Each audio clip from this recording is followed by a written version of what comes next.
آپ کی خدمت میں روزہ نہ رکھنے کے اعذار پر بیان چل رہا تھا اور ہم نے آپ کو 4 عذر ذکر کر دیے تھے. ایک حیض، دوسرا نفاس، تیسرا حمل اور چوتھا بچے کو دودھ پلانا.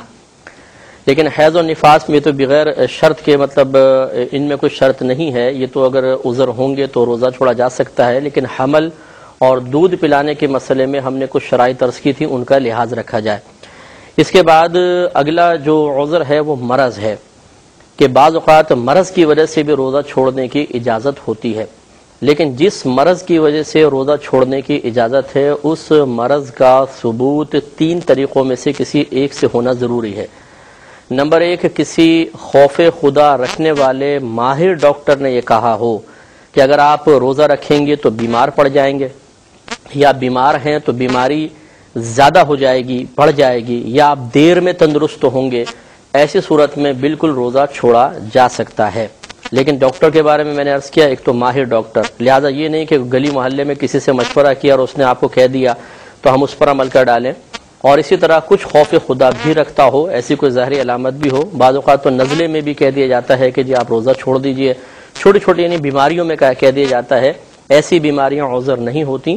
واقعی ایسا مرض کہ اگر روزہ رکھیں گے تو انسان بہت زیادہ شدت تکلیف میں مبتلا ہو جائے گا، اور یا مرض بہت دیر میں اچھا ہوگا، اور یہ ماہر ڈاکٹر ہی بتا سکتا ہے. لہٰذا یہ شرائط ذرا ذہن میں رکھیں.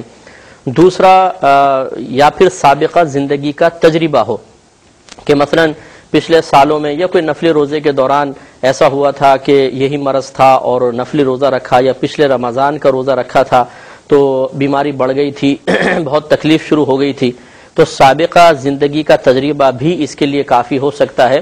لہذا موجودہ رمضان کا روزہ چھوڑنے کے لیے یہ عذر ہو سکتا ہے. اسی طریقے سے موجودہ مشاہدہ، یعنی آپ نے روزہ رکھا اور مرض بڑھنا شروع ہو گیا، روزہ رکھا اور شدید اذیت اور تکلیف اور پین وغیرہ شروع ہو گیا، تو ایسی صورت میں روزہ توڑا جا سکتا ہے. اور جب ایک دفعہ آپ روزہ توڑ چکے، پھر اگلے روزوں کے اندر اگر یہی گمان ہے کہ میں اگر روزہ رکھوں گا تو یہی مرض اسی طرح مجھے لاحق ہو جائے گا، اذیت اور تکلیف کا سبب بنے گا، تو پھر اگلے روزے بھی چھوڑے جا سکتے ہیں. لیکن اگر ان 3 صورتوں میں سے کسی ایک کے ساتھ مرض کا تحقق نہیں ہوتا تو صرف سنی سنائی بات پہ روزہ چھوڑنا اسی طرح گناہ کبیرہ ہوگا جیسے حالت صحت میں روزہ چھوڑنا. اس کے بعد خوف ہلاکت بھی ایک روزہ چھوڑنے کے لیے عذر ہے. یعنی کوئی بہت ہی نحیف و نازار ہے اور اگر وہ روزہ رکھتا ہے اسے یقین ہے کہ میں ہلاک ہو جاؤں گا یا پھر میری عقل زائل ہو جائے گی، یعنی مخبوط الحواس سا جیسے انسان بھوک اور پیاس سے ہو جاتا ہے، اگر واقعی اتنی کمزوری ہے اور بھوک اور پیاس اس طرح مخبوط الحواس کر دیں گے یا خدا نخواستہ مرنے کا ہی اندیشہ ہو جائے، تو ایسی صورت میں یعنی خوف ہلاکت بھی ایک روزہ چھوڑنے کے لیے عذر بن سکتا ہے. اس کے بعد اگلا عذر ہے سفر. لیکن سفر سے مراد شرعی سفر ہے، اور شرعی سفر کے ثبوت کے لیے 2 شرائط کا جمع ہونا ضروری ہے. نمبر 1، اپنے شہر کی حدود سے باہر نکلنا، اور نمبر 2، یہ ارادہ کہ کم از کم 92 یا بعض علماء کے نزدیک 98 کلومیٹر تک دور میں جاؤں گا، 57.5 میل جتنے جو تقریباً بنتے ہیں. تو اگر شہر کی حدود سے باہر نکلے اور ارادہ یہ ساتھ موجود ہے کہ میں کم از کم 57.5 میل دور جاؤں گا، تو یہ شرعی مسافر ہے. یہ شرعی مسافر اگر دوران سفر کوئی سحری پاتا ہے دوران سفر تو نہ کرے، اگلا روزہ چھوڑ دے.